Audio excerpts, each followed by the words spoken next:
자, 그렇다면 최강욱 전 의원의 이 암컷이 설쳐된다 이 발언이 국민들 여론조사에는 어떤 영향을 미쳤을까?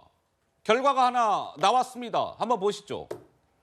민주당의 여성층을 상대로 한 조사입니다.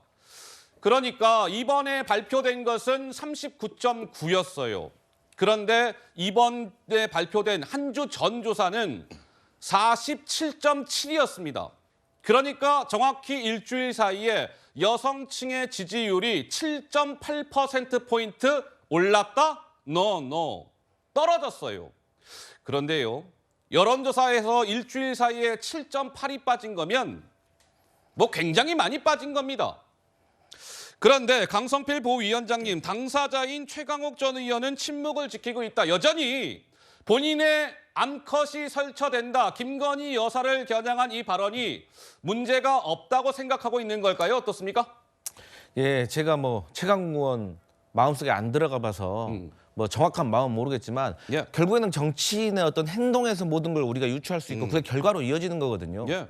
저는 최강욱 의원이 지금도 민주당 구성원들 대부분이 아니 김건희 여사에 대해서 지적을 하고 싶었으면 김건희 여사와 관련된 주가 조작이라든지 일가 어떤 혐의라든지 이런 거에 대해서 법조인으로서 객관적으로 조목조목 지적을 했으면 팩트를 갖고. 저 7.8%의 대한민국의 여성들이 민주당에게 더 힘을 실어줬을 텐데 아이고. 정치인의 말 한마디를 잘못해가지고 이제 이 7.8%를 다시 복구하기 위해서 얼마나 많은 민주당의 구성원들이 노력을 하고 살신성인해야 되겠습니까? 예. 정말 이런 것은 지금이라도 석고 대제해야 된다. 이런 말씀 드리겠습니다.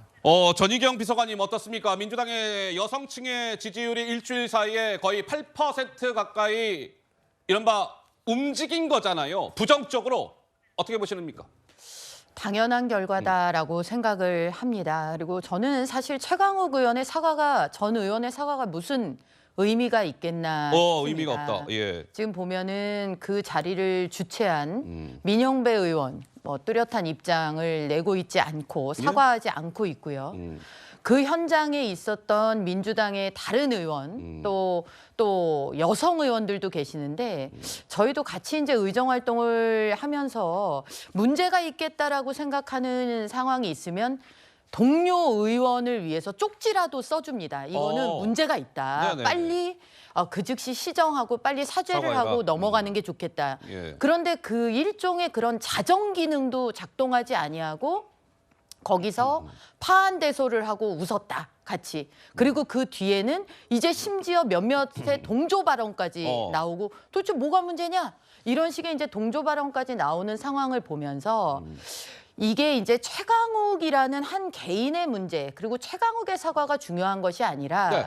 이 민주당이 이재명 대표의 폐륜 욕설 그리고 민주당에서 있었던 피해 호소인이라고 새로운 명칭을 만들어냈던 그 엽기적인 그런 그 행태 네. 이런 것들에 대해서 이게 계속 노정이 되다 보니까 이제는 못할 말이 없고 갈 수 없는 길이 없다 이렇게 된 건데 네네. 문제는 그럼 왜 이렇게 사과가 이루어지지 않느냐 저는 예.